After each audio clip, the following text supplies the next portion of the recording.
BCom द्वितीय वर्ष चतुर्थ सत्र द्वितीय भाषा हिंदी प्रश्न पत्र क्रमांक 4 अर्थात संप्रेषण मूलक तथा व्यावसायिक हिंदी, इसके लेखन पक्ष में हमने बहुत सी चर्चा की थी कि कार्यालयीन लेखन में इसके 4 महत्वपूर्ण भाग आ जाते हैं। 4 पद्धतियों का लेखन आपको अपेक्षित है और उसके उपरांत हाँ सर, हाँ, लिंक नाही आहे, प्रत्येकाला ईमेल त्यांनी केलेला आहे.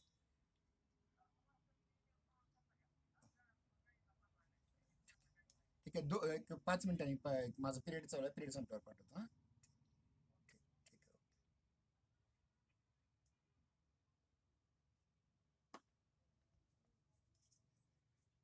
तो देखिए कि ये जो 4 प्रकार का लेखन है, बीच में एक पीएचडी के संबंध में फोन आया था, उसे छोड़ देते हैं.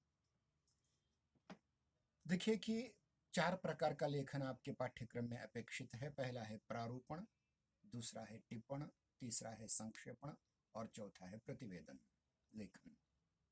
यानी देखिए कि ये जो जनसंपर्क होता है किसी कार्यालय के द्वारा, किसी कंपनी के द्वारा, उसके लिए जो कार्यालय होते हैं, उसका मुख्य उद्देश्य होता है जनसंपर्क. मतलब कोई बहुत बड़ी कंपनी है, कोई नया प्रोडक्ट लॉन्च कर रही है, वो लोगों तक पहुंचाने के लिए उसके लिए जनसंपर्क अत्यंत आवश्यक होता है. और ये जनसंपर्क एक दृष्टि से पत्रों के माध्यम से होता है. यानी इसका कारण भी यह है कि जनसंपर्ककर्ता अपने लक्ष्य प्राप्ति के लिए, अपने ध्येय प्राप्ति के लिए, एक्चुअली टारगेट अचीवमेंट के लिए उसे जनता तक जाना होता है. ऐसी स्थिति में प्रत्येक स्थान पर उसका जाना संभव नहीं. मतलब समझिए कि कोई एक कंपनी कोई एक मिक्सर बना रही है और उस मिक्सर का वह लेकर के, आप समझिए वो तमिलनाडु भी जा रही है, वो पौंडीचेरी भी जा रही है, मद्रास यानी मलयालम के क्षेत्र में भी, केरल में भी जा रही है, कर्नाटक में भी, महाराष्ट्र में. वह व्यक्ति जिसने ये लॉन्च करना है वह प्रत्येक जगह जा नहीं सकता, इसलिए उसे कुछ चीजों का सहारा लेना पड़ता है. अब देखिए, अपनी बात उन लोगों तक पहुंचाने के लिए उसके पास एक माध्यम होता है, शब्द. और ध्यान रखिए, शब्द बहुत महत्वपूर्ण है मनुष्य के जीवन में. संत कबीर भी कह गए हैं, शब्द शब्द हर कोई कहे, शब्द के हाथ न पांव, एक शब्द औषधि करे, एक शब्द करे घाव. या संत तुकाराम की भाषा में कहा जाए तो हमा घरी शब्दांचीच रत्ने, शब्दांचीच शस्त्र यत्ने करो. तो ये जो शब्द हैं, इन शब्दों के माध्यम से ही एक मनुष्य को दूसरे मनुष्य तक अपने विचार, अपनी संवेदना, अपने भाव, अपना संदेश पहुंचाया जा सकता है. इसलिए जनता में अपनी सहज विश्वसनीयता बनाने के लिए शब्द एक बहुत बड़ा माध्यम है. इसलिए इन शब्दों को कागज पर उतारना, बोलना या कहना या किसी के सम्मुख जाना, वीडियो के माध्यम से हो, ऑडियो के माध्यम से हो, क्योंकि शब्दों को ज्यादा प्रामाण्य दिया जाता है. हमारी भारतीय संस्कृति में शब्द देना, वचन देना बहुत महत्वपूर्ण बात मानी गई है. लेकिन यही बात जब हम वित्त वाणिज्य के क्षेत्र में लाते हैं तो बहुत महत्वपूर्ण बन जाती है. क्योंकि वित्त वाणिज्य के क्षेत्र में आप देखिए, सरकारी नोट भी हो तो उस पर भी कहा जाता है कि मैं 10 रुपए अदा करने का वचन इस नोट धारक को देता हूं. तो ये जो वचन होता है, ये जो शब्द होता है, इसको बहुत महत्व है वित्त वाणिज्य के क्षेत्र में. और वित्त वाणिज्य के क्षेत्र में जितना भी कार्य किया जाता है वो लगभग सरकारी कार्यालयों के अनुसार ही किया जाता है, जिसमें फिर से कहता हूं, उन शब्दों को प्रारूपण, टिप्पण, संक्षेपण और खास करके प्रतिवेदन लेखन, इन 4 भागों में बांटा जा सकता है. इस पर एक कल का वीडियो आपने देख लिया होगा, उसी को हम थोड़ा सा और विस्तृत रूप से बताने का प्रयास करेंगे. सरकारी अथवा गैर सरकारी कार्यालय, यहाँ गैर सरकारी मतलब वाणिज्य व्यवसायिक से संबंधित है. बहुत सारे सरकारी काम वित्त वाणिज्य से संबंधित भी होते हैं, इसलिए इसको सरकारी में भी गिना जा सकता है.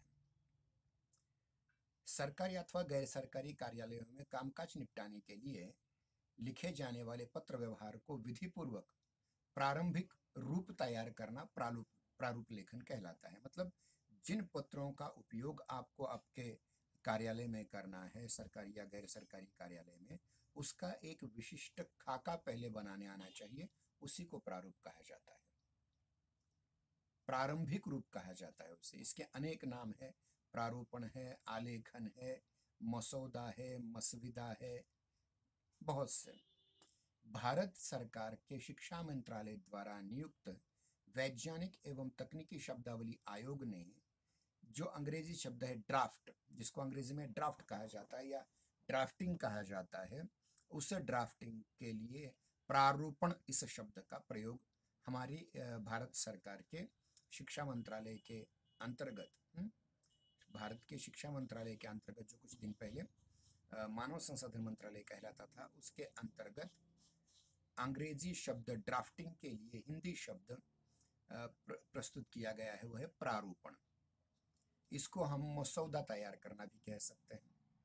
आजकल प्रारूप और प्रारूपण इन शब्दों का ही प्रयोग जारी है, क्योंकि ध्यान रखें हमारे शब्दावली आयोग में जितने भी विद्वान लोग हैं वो अधिकतर संस्कृत से आए हैं, इसलिए मसौदा या मसविदा जैसे फारसी के शब्दों को स्वीकार करने की जगह हम संस्कृत के शब्दों का स्वीकार करते हैं, जो प्रारूप या प्रारूपण के रूप में हमारे सामने प्रयुक्त होता है।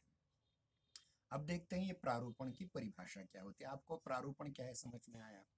प्रारूपण वह मतलब कार्यालयीन पत्रों का वह पहला रूप होता है, पहला ढांचा होता है, पहला मसौदा होता है। अब देखिए उसकी परिभाषा क्या है। परिभाषा मतलब व्याख्या, डेफिनेशन।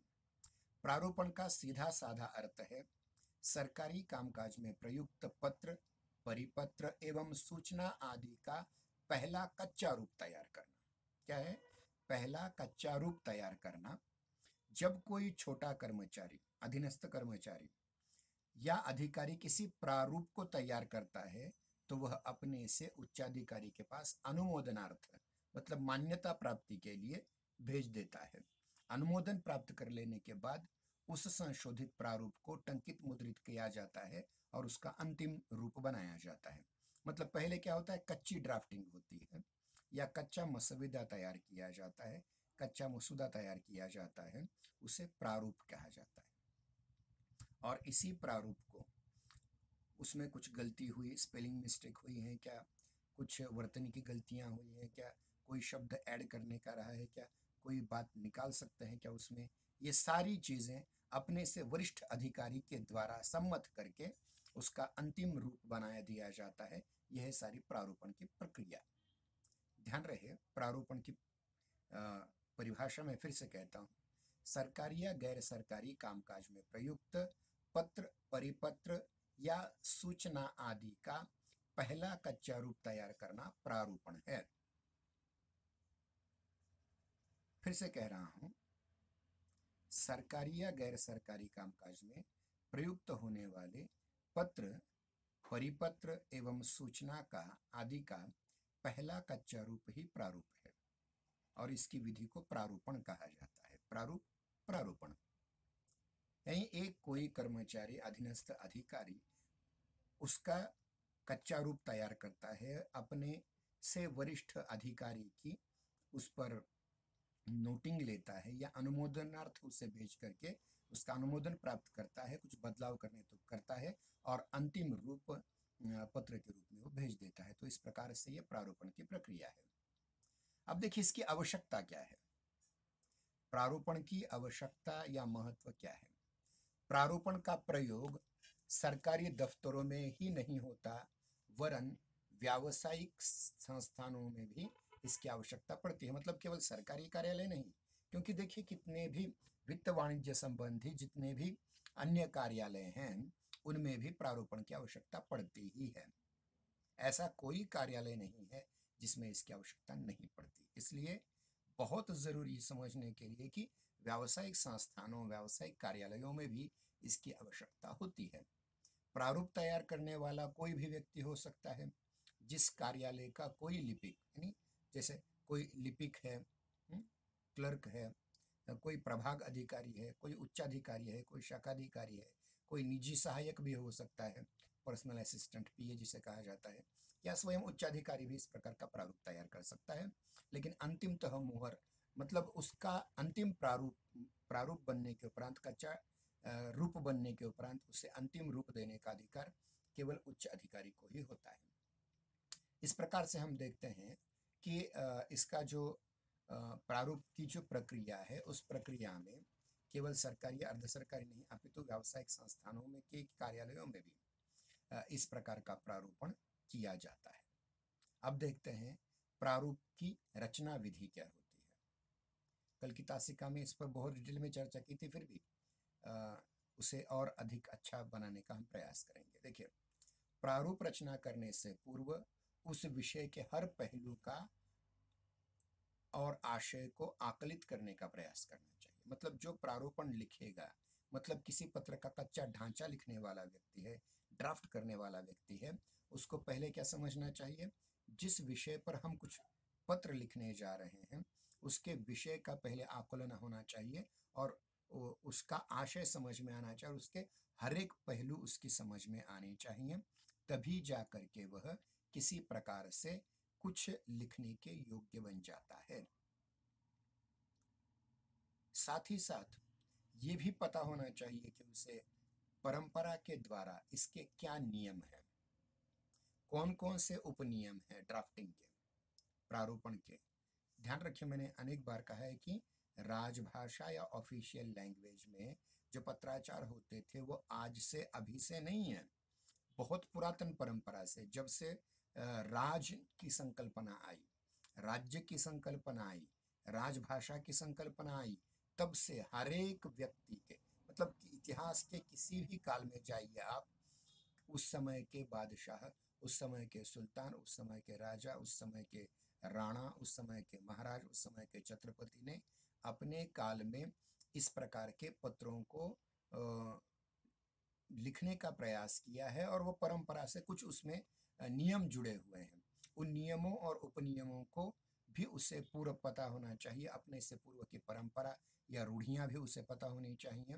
इतना ही नहीं, प्रारूपण जो लिख रहा है, जिसको हम प्रारूपकार कह सकते हैं, उसने प्रारूप का अध्ययन करना चाहिए।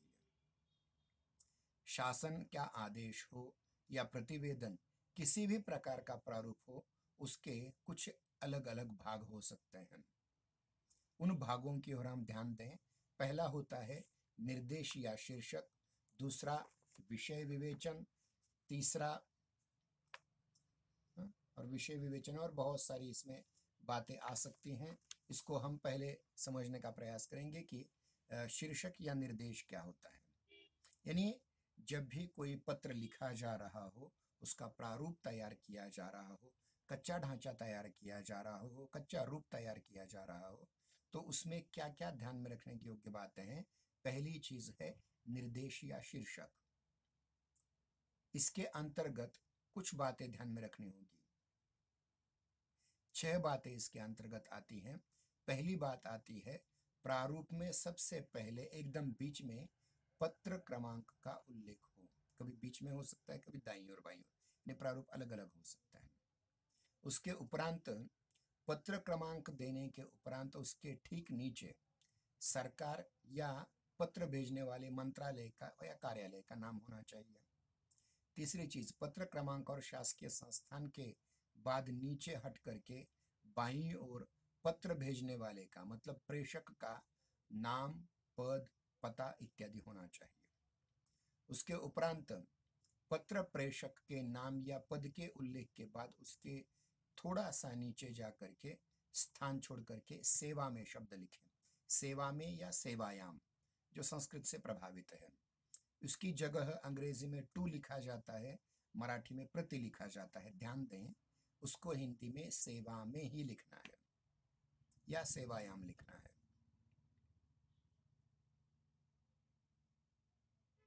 और इसके नीचे उस व्यक्ति का नाम जिसको यह पत्र भेजा जा रहा है, मतलब उसे कहा जाता है प्रेषिती। प्रेषक भेजने वाला, प्रेषिती से भेजा जा रहा है वह व्यक्ति। उसके उपरांत पत्र पाने वाले का नाम, पद तो लिखा है और उसके बाद विषय निर्देश, विषय लिख करके उस एक पंक्ति में गाढ़े अक्षरों में बोल्ड टाइप में आपको उस विषय को लिखना है। अगर आप हाथों से लिख रहे हैं तो उसे अंडरलाइन करना न भूलना। उसके उपरांत सरकारी पत्र व्यक्तिगत पत्र नहीं होते, ध्यान रखिए। यानी एक बार इस बात को ध्यान में रखना है कि सरकारी पत्र औपचारिक पत्र होते हैं, अनौपचारिक नहीं होते हैं व्यक्तिगत की तरह। ये व्यक्तिगत न होने के कारण, ये पत्र व्यक्तिगत न होने के कारण उसमें संबोधन शब्दों की विविधता नहीं देखी जा सकती। उसमें केवल गिने चुने और परंपरागत ही संबोधनों को प्रयुक्त किया जा सकता है, जैसे महोदय, स्त्री हो तो महोदया। इसमें प्रिय लगाने की जरूरत नहीं होती। मेरे ख्याल से 3-4 वर्ष पहले एक महिला सांसद को पत्र लिखते समय किसी दूसरे सांसद ने प्रिय लिख दिया था, उस पर बहुत बड़ा बवंडर खड़ा हुआ था। तो ध्यान रखिए कि कभी भी इसमें व्यक्तिगतता बिल्कुल न आ जाए, इसमें केवल औपचारिक बातें हों और उसमें महोदय, महोदया अथवा माननीय, माननीया इसी प्रकार के शब्दों का प्रयोग करना चाहिए। व्यक्तिगत पत्रों जैसा प्रयोग न करें जिसमें संबोधन के अलग अलग प्रकार हम कह सकते हैं। तो ये बात हुई निर्देश या शीर्षक की। इसके अंतर्गत अलग अलग 6 बातें होती हैं, जिसके अंतर्गत पहली बात है, मैं फिर से पुनरावृत कर रहा हूं, प्रारूप में सबसे पहले ऊपर पत्र क्रमांक का उल्लेख हो, पत्र संख्या का उल्लेख हो। दूसरी बात है पत्र संख्या के नीचे जिस कार्यालय की ओर से पत्र भेजा जा रहा है उसका नाम हो, उस कार्यालय का, उस मंत्रालय का नाम हो। तीसरी बात, पत्र क्रमांक और शासकीय संस्थान के नाम के नीचे बाईं ओर हट करके उस पत्र भेजने वाले का नाम, पद, पता आदि होने चाहिए। अगली बात है पत्र प्रेषक के नाम पर या पद के उल्लेख के बाद उसके थोड़ा सा नीचे स्थान से हटा जोड़ करके सेवायाम इस शब्द को लिखना है। सेवायाम या सेवा में लिखना है, अन्य शब्दों का प्रयोग न करें। अंग्रेजी में इसके लिए टू कहा जाता है, मराठी में प्रति कहा जाता है।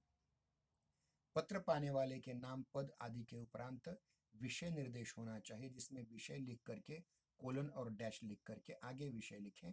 अगर हस्ताक्षर में लिख रहे हैं तो उसे अधोरेखित करना, अंडरलाइन करना न भूलें। अगर प्रिंटेड करना है तो उसे बोल्ड लेटर में प्रिंट करना चाहिए, मुद्रित करना चाहिए। और उसके उपरांत अंतिम बात इसमें कही कि यह कोई व्यक्तिगत पत्र नहीं है, इसलिए इसके संबोधन रूढ़ी के अनुसार महोदय अथवा महोदया, माननीय अथवा माननीया यही आएगा, इससे ज्यादा नहीं। व्यक्तिगत रूप में प्रिय, प्रिया इस प्रकार के जो संबोधन होते हैं, ऐसे संबोधन यहाँ अपेक्षित नहीं है। तो एक यहाँ निर्देश की बात कही गई। अब इसके उपरांत है विषय विवेचन। विषय विवेचन करते समय देखिए, इसकी सबकी PDF आपको भेज दी है, आप उसका अध्ययन करेंगे, मैं केवल विवेचन करने वाला हूं। विषय विवेचन में होती है बात खंडन मंडन की, मतलब किसी बात को लेकर के आपको मनवानी है तो उसे मंडन कहा जाता है। अगर मनवानी नहीं है, गलत है कोई बात, उसका विरोध करना है तो उसे खंडन कहा जाता है। इस प्रकार से खंडन मंडन, खास करके इसमें मंडन ही ज्यादा होता है, दूसरों की बातों का खंडन करने का कोई विषय ही नहीं होता। लेकिन अगर कोई गलती से कोई आरोप किया जाता है तो उसका खंडन भी करना आवश्यक होता है। तो देखिए, विषय के उपरांत संक्षिप्त निर्देश विषय अंडरलाइन करके आपने लिख दिया। अब उसका धीरे धीरे विवेचन करना योग्य है। अब देखिए, इसमें सबसे पहली बार आपको ये ध्यान में रखना है कि क्या इस विषय पर इन दोनों पक्षों में पहले इतिहास में या भूतकाल में या अतीत में कुछ पत्र व्यवहार पहले हो चुका था क्या, उसका संदर्भ देना बहुत आवश्यक है। और वो संदर्भ क्रमांक जैसे ऊपर कहा गया था पत्र संख्या, उसी प्रकार से संदर्भ क्रमांक आप दीजिए कि इस विषय पर हमारा इससे पहले इस संदर्भ के पत्र अनुसार इतना इतना व्यवहार हो चुका था, पत्र व्यवहार हो चुका था। पत्र के इस अंश में पूर्व पत्र या पत्रों का अथवा अनुस्मारक, मतलब जिसको रिमाइंडर कहा जाता है अंग्रेजी में, स्मरण पत्र कहा जाता है, अनुस्मारकों को संदर्भ संख्या और उसकी तिथि भी, उसकी दिनांक भी भेजनी है। समझिए, इसी विषय पर 6 महीने पहले पत्र व्यवहार हमने किया था, तो आपको उस पत्र का संदर्भ क्रमांक और किस दिनांक को भेजा था।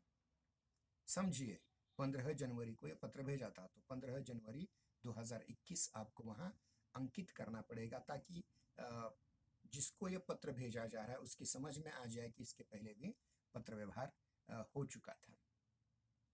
इसके उपरांत यह भी जरूरी है कि अगर आप इस पत्र को स्वीकार करना है, आप इस पत्र के विषय को, मतलब पहले जो व्यवहार हो चुका था पत्र व्यवहार, उसके अनुसार इस नए पत्र में जो भेजी जा रहे उसका उत्तर जो आप दे रहे हैं उसको अस्वीकार करना है, तो आप झट से बता दीजिए कि ये बात हमें स्वीकार नहीं, और अगर स्वीकार है तो स्वीकार कीजिए। मतलब स्वीकार करना मतलब मंडन करना, और अस्वीकार करना मतलब खंडन करना। इस प्रकार की बातें वहाँ अपेक्षित होती हैं। उसके उपरांत हम देखते हैं कि जब कोई पूरा पत्र लिख दिया जाए परिच्छेदों में अलग अलग, कभी 2 पंक्तियों का परिच्छेद हो सकता है, कभी 4 पंक्तियों का परिच्छेद हो सकता है, कभी 8 पंक्तियों का परिच्छेद हो सकता है। ये सब लिखने के उपरांत आपको स्वनिर्देश करना चाहिए। मतलब जो पत्र लिखने वाला व्यक्ति है उसको स्वनिर्देश करना चाहिए। जैसे ऊपर संबोधन कहा, महोदय, महोदया या माननीय, माननीय, उसी प्रकार अपना भी कुछ है, इसलिए वहां लिखना चाहिए भवदीय अथवा भवदीया। मतलब अगर पत्र लिखने वाली स्त्री हो तो भवदीया लिखेगी, पुरुष है तो भवदीय लिखेगा। इसे कहा जाता है स्वनिर्देश। मतलब किसी शासकीय कार्यालय की ओर से, किसी वित्त वाणिज्य संस्थान की ओर से कोई व्यक्ति पत्र लिख रहा है, तो इस पत्र लिखते समय देखिए दिनांक, क्रम संख्या, वर्णित प्रसंग वगैरह वगैरह होने के उपरांत स्वनिर्देश आता है। स्वनिर्देश में भवदीय या भवदीया इन संस्कृत शब्दों का प्रयोग करना है। अगर हिंदी करना चाहते हैं तो आपका या आपकी। कुछ लोग आपका विश्वास पात्र, कुछ लोग कहते हैं आपका विश्वास भाजन वगैरह वगैरह लिखते हैं। ये रूढ़ी के अनुसार किसी भी शब्द का प्रयोग उसमें कर सकते हैं। कुछ लोग कहते हैं आपका आज्ञाकारी, मतलब आपने जो आज्ञा दी है उस आज्ञा का पालन करने वाला व्यक्ति। तो इस प्रकार से बहुत है, लेकिन स्वनिर्देश के रूप में भवदीय या भवदीया या आपका या आपकी, यही होना चाहिए। इसमें ज्यादा कुछ बढ़ा चढ़ा कर कहने की जरूरत नहीं है। स्वनिर्देश इतने से हो जाता है। स्वनिर्देश पत्र लेखन करने वाले का निर्देश इसी में काफी हो जाता है। इसमें ज्यादा बातें करने की आवश्यकता नहीं है। उसके उपरांत हस्ताक्षर होते हैं पत्र लिखने वाले के। पत्र लिखने वाला अर्थात पत्र लिखने वाला नहीं, पत्र जो लिखवा रहा है। मतलब कभी पत्र क्लर्क लिख सकता है तो क्लर्क अपना हस्ताक्षर नहीं करेगा, अपितु अपने से जो उच्च अधिकारी है उनका। जैसे अगर महाविद्यालय के परिक्षेत्र में कहा जाए तो कोई पत्र क्लर्क महाविद्यालय का कर सकता है, लेकिन वहां मूल अधिकारी, मुख्य अधिकारी होते हैं प्राचार्य अथवा प्रधानाचार्य। तो प्रधानाचार्य अपने हस्ताक्षर करेंगे। ध्यान रहे, जो पत्र को अनुमोदित, पत्र का जो मूल ढांचा है उसको अनुमोदित करने वाले व्यक्ति की वहां हस्ताक्षर होने चाहिए। और हस्ताक्षर के बाद उसका नाम, कभी कभी नाम होता भी नहीं, जरूरत भी नहीं होती, फिर भी नाम आवश्यक है। और नाम के बाद कंस में उस व्यक्ति का पद, और पद के बाद उसके कार्यालय का नाम और उसके स्थान का नाम। इस प्रकार से स्वनिर्देश की बातें अंतर्गत आ जाती है। कौन कौन सी?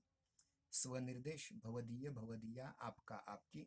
उसके उपरांत हस्ताक्षर, हस्ताक्षर के बाद उस व्यक्ति का नाम, उस व्यक्ति का नाम के बाद पद नाम, और पद नाम के बाद उस कार्यालय का पता। ये सारी चीज में कभी कभी एक मोहर से काम चल सकता है। केवल हस्ताक्षर कर दिया, मोहर लगा दी, सिक्का लगा दिया, काम हो गया। इस प्रकार के भी चल सकता है।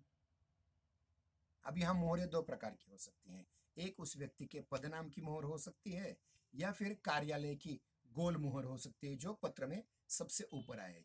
अब वो लेटर हेड से काम चल रहा है, इसलिए ऊपर की मोहर शब्द लगभग संभव लगाने का संभव लगभग नहीं है, अर्थात केवल लेटर हेड के से काम चल सकता है। इसके उपरांत हस्ताक्षर, हस्ताक्षर के बाद की बात हमने की।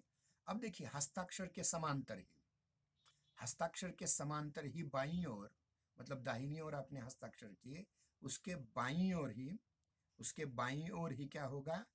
संलग्न प्रपत्र कौन कौन से, मतलब लेटर हेड तो आपके पास है, लेकिन लेटर हेड के साथ उसके जो उस पत्र के साथ और जो संलग्न कागजात हैं, जो गवाहियां हैं, जो साक्ष्य हैं, जो सबूत हैं, वो भी उसे चस्पा देते हैं, पंचड कर देते हैं या फिर स्टेपल कर देते हैं। तो वो कौन कौन से हैं? इतना ही नहीं, एक ही जैसा पत्र अनेकों को भेजा जा सकता है, इसलिए उसे प्रतिलिपि भी कहा जा सकता है। मतलब संलग्न पत्र, उसके साथ 2-3 कागजात जोड़ दिए, उसके नाम लिख दिए और उसके उपरांत नीचे प्रतिलिपि। ये प्रतिलिपि आप समझिए, खास करके शिक्षा के, उच्च शिक्षा के वातावरण में अगर शिक्षा मंत्रालय के द्वारा कोई पत्र निकाला गया हो तो भारतवर्ष के सभी विश्वविद्यालयों के लिए वो लागू हो जाता है। तो वहाँ प्रतिलिपि सभी को जोड़ दी जाती है और उसके उपरांत प्रतिलिपि जोड़ने के उपरांत नीचे वो प्रतिलिपियाँ किस किस को है, मतलब भारत के सभी विश्वविद्यालय के कुलपतियों को, एक वाक्य में हो सकता है, या फिर कुछ विशिष्ट विश्वविद्यालय हैं, तांत्रिक विश्वविद्यालय हैं या कृषि संबंधी विश्वविद्यालय हैं, उनके लिए तो उनके 2-4 नाम वहाँ अपेक्षित होते हैं। तो इस प्रकार का वो प्रारूप है। ये सारी चीज़ें हमने आपके सम्मुख रखी हैं।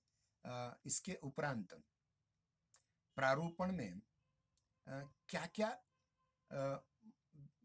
किन किन मुद्दों के विश्लेषण करने की आवश्यकता होती है, तो कुछ बातें हम आपके सम्मुख रखने की कोशिश कर रहे हैं। ये 12 चीज़ें हैं। पहला है मंत्रालय या कार्यालय का नाम, पता। दूसरा, पत्र संख्या या पत्रांक। तीसरे, प्रेषक का नाम, पता। चौथा, प्राप्तकर्ता या प्रेषिती का नाम, पद, पता। उसके उपरांत प्रेषक के कार्यालय का स्थान एवं दिनांक। उसके उपरांत मूल विषय से का संदर्भ संकेत रेखांकित करके विषय। फिर संबोधन, मुख्य पत्र, स्वनिर्देश, हस्ताक्षर, उसका पद नाम वगैरह, और संलग्न कागजातों की सूची और प्रतिलिपि किस किस को प्रेषित की गई है। ये सारी चीज़ें आपके जो मैंने पीडीएफ दी है, उस पीडीएफ के आधार पर आप अध्ययन कर सकते हैं और इस आधार पर एक प्रारूप तैयार हो जाता है। इस प्रकार से एक प्रारूप और प्रारूप प्रतिलिपियाँ जिसको भेजी जा रहे हैं वो छोड़ दीजिए। उसके उपरांत इसमें अनेक प्रकार हो सकते हैं। सरकारी पत्र जिसको ऑफिशियल लेटर कहा जाता है, अर्ध सरकारी पत्र जिसको डेमी ऑफिशियल लेटर कहा जाता है। अब सरकारी पत्र और अर्ध सरकारी पत्र में एक फ़र्क यह होता है कि सरकारी पत्र में प्रेषक और प्रेषिती दोनों ही सरकारी पक्ष होते हैं, दोनों ही सरकारी पक्ष होते हैं। लेकिन डेमी ऑफिशियल लेटर में एक पक्ष चाहे वह प्रेषक का हो या प्रेषिती का हो, वो व्यक्तिगत होता है। समझिए, मैं डॉक्टर विनोद कुमार वाइत्सर, मेरे नाम से, व्यक्तिगत नाम से विश्वविद्यालय का कोई पत्र आ गया तो डेमी ऑफिशियल लेटर हो जाएगा। लेकिन अगर अध्यक्ष हिंदी विभाग के नाम से आ जाएगा तो वो ऑफिशियल लेटर हो जाएगा। ये फर्क आपके ध्यान में होना। फिर उसके बाद कार्यालयीन ज्ञापन होते हैं, परिपत्र होते हैं जिसको हम सर्कुलर कहते हैं, मंजूरी पत्र या स्वीकृति पत्र होते हैं, कार्यालय के आदेश होते हैं, अशासनिक पत्र होते हैं, अनुस्मारक पत्र होते हैं, पृष्ठांकन होते हैं जिसको एंडोर्समेंट कहा जाता है, अधिसूचना है, संकल्प होते हैं, संस्ताव होते हैं, प्रस्ताव होते हैं, प्रेस विज्ञप्ति होती है, प्रेस नोट होते हैं। पुराने ज़माने में तार होता था, अब वो नहीं रहा है। मित व्यय पत्र होते हैं जिसको सेविग्राम कहा जाता है, सूचना होती है, घोषणा पत्र होते हैं या उद्घोषणा होती है। उसके उपरांत आदेश होते हैं और एक्नॉलेजमेंट या प्राप्ति स्वीकृति होती है। तो इस प्रकार के 20 प्रकार के पत्रों के प्रारूप हो सकते हैं और इन सब का मूल ढांचा वही होता है जो अभी हमने कहा, जिसमें मंत्रालय का नाम, पद, पता, या कार्यालय का या विभाग का नाम, पता, पत्र संख्या या पत्रांक, दिनांक, प्रेषक का नाम, पद, पता, प्रेषिती का नाम, पद, पता, प्रेषक के कार्यालय का नाम, पद, पता, संबोधन, मूल विषय के उपरांत संबोधन के बाद मुख्य पत्र जो अलग अलग परिच्छेदों में विभक्त हो, उसके उपरांत स्वनिर्देश के बाद हस्ताक्षर, लिखने वाले का नाम, पद, पता, उसके उपरांत संलग्न प्रपत्र कौन से जोड़े गए हैं और प्रतिलिपि किस किस को प्रेषित की जा रही है। इस प्रकार से इसका ढांचा आपके सम्मुख प्रस्तुत किया जा रहा है। अब तक जो हमने देखा उसको देखने के उपरांत प्रत्येक प्रकार के पत्र के प्रारूप का स्वरूप अलग अलग हो सकता है, जो लेकिन एक निश्चित है, लेकिन थोड़ा थोड़ा फर्क उसमें हो सकता है। मतलब जो हमने 20 नाम गिनाए अभी आपके सामने, उन सब का प्रारूप एक ही है, लेकिन थोड़ा थोड़ा बदल उसमें अपेक्षित होता है। एक सबसे बड़ा बदल मैं आपको बताता हूँ।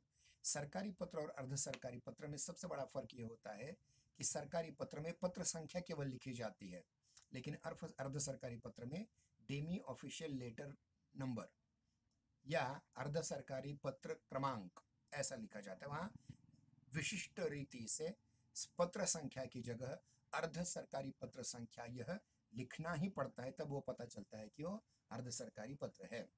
ऐसे बहुत से थोड़े बहुत फर्क होते हैं। तो एक प्रारूप आपके सम्मुख रखा जाता है जो आपके पाठ्यक्रम में, आपकी पुस्तक में दिखाया गया है।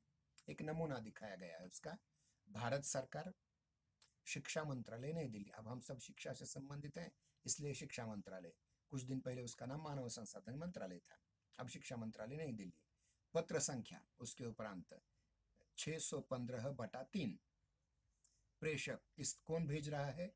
उप सचिव शिक्षा मंत्रालय नई दिल्ली। किसे भेज रहा है? सेवा में महामंत्री केंद्रीय कर्मचारी संघ, 18 संसद रोड नई दिल्ली 111001 नई दिल्ली, दिनांक 15/6/2010। विषय, अब देखिए विषय ये बोल्ड आ जाना चाहिए, जिसको हम ठड़क कहते हैं मराठी में, जिसे हिंदी में गाढ़े अक्षरों में कहते हैं उसको। विषय सरकारी कर्मचारियों के संतान के लिए शिक्षा व्यय का दायित्व। महोदय, अब यहाँ प्रिय गलती से लिखा गया है, प्रिय लिखना नहीं है। महोदय, आपके पत्र क्रमांक 210 क्रमांक 3 जून 2010 के उत्तर में मुझे ये निवेदित करने का निर्देश हुआ है कि आप इस संबंध में आगामी मास के दूसरे सप्ताह में अपने शिक्षा मंडल के साथ माननीय सचिव महोदय से मिलें। बैठक के दिनांक, स्थान और समय के संबंध में कृपया अपने साथियों से परामर्श करके लिखें, जिससे माननीय सचिव और आपकी सुविधा के अनुसार तिथि, समय आदि निश्चित की जा सके। भवदीय हस्ताक्षर, उप सचिव, संलग्न प्रपत्र 1-2। और इस प्रकार से ये प्रपत्र यहाँ पूर्ण हो जाता है। अब यह एक सूचना पुस्तक में ये भी की गई है। अगर वो पुस्तक आपके पास न हो तो मैंने जो PDF भेजी है आपको, उसको आप देख लें। प्रारूपण के एक ही उदाहरण के इसके स्वरूप और प्रक्रिया को सरलता से समझा जा सकता है। इस प्रकार के अन्य पत्रों के प्रारूप की विधि अलग अलग होती है। और इसके साथ मैंने जो वित्त वाणिज्य संबंधी पत्राचार हैं, उसके कुछ पत्रों का भी PDF आपको भेजा है। उसको भी लेकर के आप चर्चा कीजिए, आपस में चर्चा कीजिए, बात कीजिए, पढ़िए, समझिए। अगर कोई कठिन बात आ जाती तो व्हाट्सएप ग्रुप पर प्रश्न लिख करके यहाँ भेज सकते हैं आप। तो देखिए कि ये बहुत महत्वपूर्ण बातें हैं। अगले शुक्रवार को हम, समय हमारा समाप्त होते आ रहा है, अगले शुक्रवार को हम दूसरी लेखन विधि, जिसको टिप्पण कहा जाता है, उसको लेकर के चर्चा करेंगे, जिसको अंग्रेजी में नोटिंग कहा जाता है। नोटिंग के लिए टिप्पण लेखन के जो सामान्य सिद्धांत हैं, उसके प्रकार हैं, उसकी विशेषताएं हैं और किस प्रकार से टिप्पण लिखते हैं, उसको लेकर के हम चर्चा आगे करेंगे। उसके कुछ नमूने भी आपको देंगे। और ध्यान रखिए कि जब भी मैं किसी सरकारी कार्यालय में मार्गदर्शन के लिए जाता हूँ, चाहे वो BSNL का कार्यालय, मतलब भारत संचार निगम लिमिटेड का कार्यालय हो, चाहे LIC का कार्यालय हो, चाहे कुछ बैंकों में है, या फिर सोलापुर में भी मेरा कार्यक्रम हो चुका था कार्यालयीन हिंदी पर, वो था शासकीय ताप विद्युत उसके कार्यालय में, ताप विद्युत प्रकल्प के कार्यालय में। तो उसमें भी मैंने ये मार्गदर्शन करते हुए कहा था कि आप कुछ प्रतियोगिताएं लीजिए। उसमें से उन्होंने तब से, मतलब लगभग 6 वर्ष हुए उस चीज़ को, उस बात को, तो हर बार वहाँ टिप्पण की प्रतियोगिता रखी जाती है। कौन अच्छा टिप्पण लिखता है उसको उसमें 1111 रुपये का पुरस्कार मिलता है। तो इस प्रकार से आप ध्यान दें कि टिप्पण लिखना भी कितना ज़रूरी है और उसके क्या क्या प्रकार हो सकते हैं, क्या नहीं।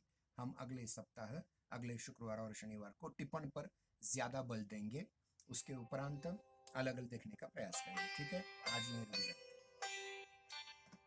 धन्यवाद।